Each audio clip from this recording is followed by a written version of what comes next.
Jack Hanney is here. He's the CEO of Patriot Gold Group. Jack, how you doing, sir? I'm doing well, Mike. Thanks for having me. Really good to talk to you, and thanks for talking to us about this important issue.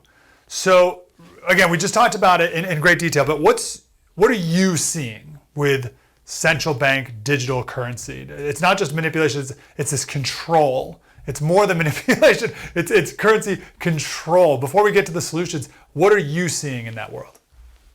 Well, it's a full surveillance economy, is what it is. And it was March of last year that President Biden signed an executive order, 14067, which was the Ensuring Responsible Development of Digital Assets. Robert Kiyosaki called it the most treasonous act in U.S. history. Jim Rickards calls it Biden bucks. And what it is launching this digitally based currency, which is really more a full surveillance economy across the US and across the globe, as a matter of fact. Just last week, it was announced that SWIFT is also laying the groundwork for a global interoperable blockchain ecosystem worldwide. So that's where we're trending. That's where we're heading. We're heading towards a global blockchain type digitally based currency. Okay, so what's the problem with this, Jack? In the first segment, we talked about how Americans will so easily fall for anything if it's pitched as making it more efficient. We love efficiency, we love ease. We played the clip back in 2017 of employees at some company getting microchips in their hands, and the pitch was it'll make it easier for you to buy food at the vending machine. All right, Jack. Like that's how easy people will accept tyranny, right? Oh, it's more efficient. So it's got to be more efficient for transacting, right? It started with debit cards about 20 years ago, really. And what it is, it's a surveillance economy where they can see each and every single purchase that you make. These are digital tokens. They'd be able to, basically just turn off your wallet, control your spending. If you're buying fossil fuels, if you're purchasing firearms, ammunition, they can see what your purchases are. They can tax every single dollar that comes in. So it's really, like I mentioned, Robert Kiyosaki said it is the most treasonous act in U.S. history, as far as this surveillance economy on Americans. Yeah. Where are we in the process of implementing it, right? You mentioned the debit card was kind of the beginnings of it.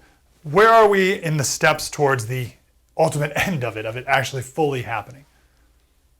Well, just last November, the New York Fed, along with Wells Fargo, Citigroup, and MasterCard, launched a 12-week pilot program.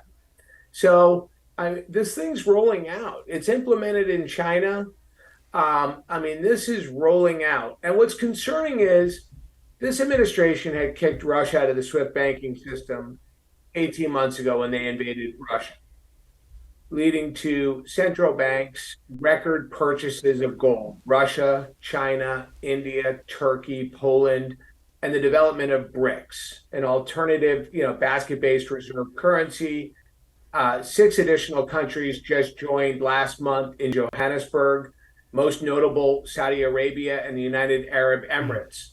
So what we're looking at here is now with SWIFT laying the groundwork for this interoperable, ecosystem of blockchain currencies. Gold is really proving to be the only safe haven asset where you can pull your money from the financial system. Yeah, I'm talking with Jack Hanney from Patriot Gold Group. You mentioned the BRICS. Talk about these BRICS countries. What does that mean? Who are they, and what's the problem with that? Well, you now have Brazil, Russia, India, China, and South Africa. When you look at Russia, China, and India, billions of people, and now you have Saudi Arabia and the United Arab Emirates joining as well. 40 other countries have applied. So now we're looking at half the world's population, half the world's landmass, half the world's GDP looking to use an alternative basket-based reserve currency to compete with the US dollar as the dominant reserve currency. And you'll have now China purchasing oil from Saudi Arabia and the United Arab Emirates, and Russia using the yuan and not the US dollar. So, I mean, that's a huge, huge setback. In fact, President Trump said it's the worst war that the U.S. can afford to lose in over 200 years. Why are other countries' central banks buying gold? What's the point of that? Well, many do speculate that the reason for Russia and China and their record gold purchases, because keep in mind, you have to look at there's been 11 rate hikes over the past 2 years by the Fed. And typically, rate hikes are headwinds for gold and silver because they're non-yielding assets.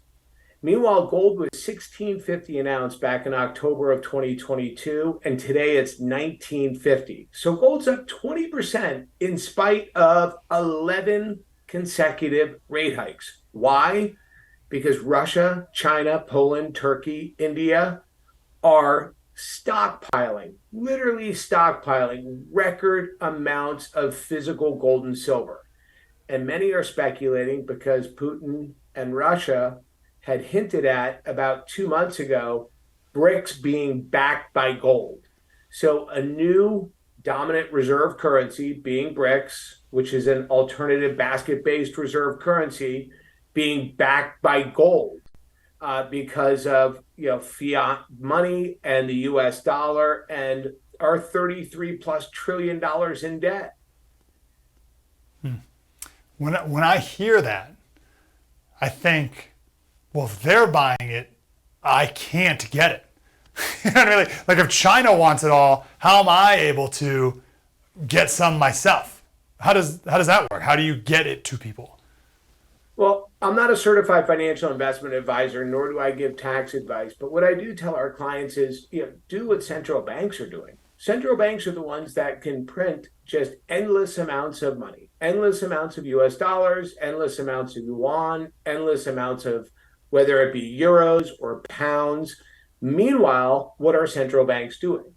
They are stockpiling record amounts of physical gold and silver. And yes, we are running into an issue right now of supply and demand, where they're, especially in silver. Right now, we're running into something close to a 200 million ounce supply deficit each year on silver. And that's because half the demand for silver is tied into its industrial and utilitarian applications. Every car commercial you see on television now is an electric vehicle.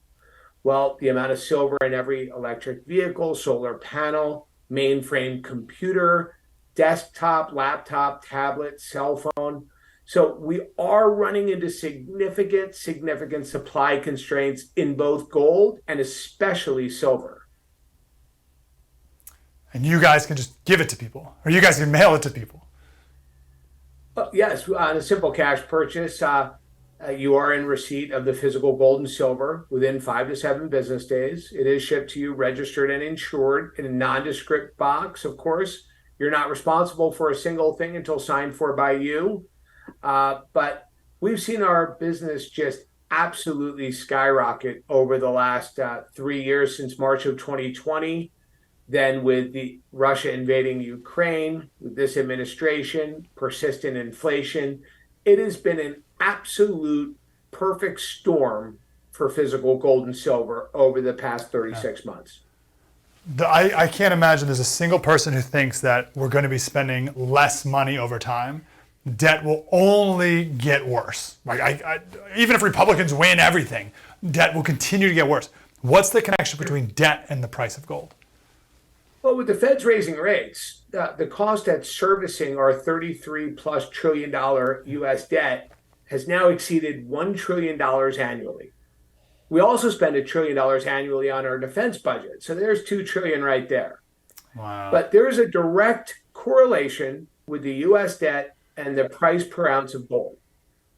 In 2010, our U.S. debt was $13 trillion, and the price of an ounce of gold was $1,000 an ounce. In 2020, our U.S. debt was $25 trillion and gold was $1,500 an ounce. Now in 2023, in only 3 years, our debt has jumped $8 trillion. So in Wow. 2020, our debt was 25 trillion and gold was $1,500 an ounce. Now in 2023, our debt is 33 trillion and gold is $2,000 an ounce. So there is a direct correlation with the US debt and the price per ounce of gold that we've seen historically since 1970, since we were taken off the gold standard. Man, so think about that. When debt gets to 50, 60, 70 trillion dollars, it seems unfathomable. But how will gold respond to that? Jack, how can people get gold or at least learn more about it and 401ks and IRAs? How can people learn about that? They can call us at 1-800-974-4653 or go to www.patriotgoldgroup.com. That's 1-800-974-GOLD or go to www.patriotgoldgroup.com. Like I did, and the FedEx guy comes and hands you a box with gold. You're like, this is crazy. Like, how is this possible? But if every other country, like our enemies, are all doing it, that was one of the things that kicked me over the edge. I was like, yeah, I finally have to do this. And of course, I did it with you, Jack. I'm grateful. Jack Hanney, CEO, Patriot Gold Group. Thanks, brother. Hey, Mike, thanks for having me. Great to see you. Thank you, sir. Patriot Gold Group, they're the best. Hey, they could have called themselves anything. So I know Jack and the guys over there, they're absolute first class. They're on our team. They're on our side. We're simpatico. You with me? Patriot Gold Group. They call themselves Patriot Gold Group for a reason. And when you see the rise of central bank digital currency and our debt and all the rest, gold starts to make a lot more sense.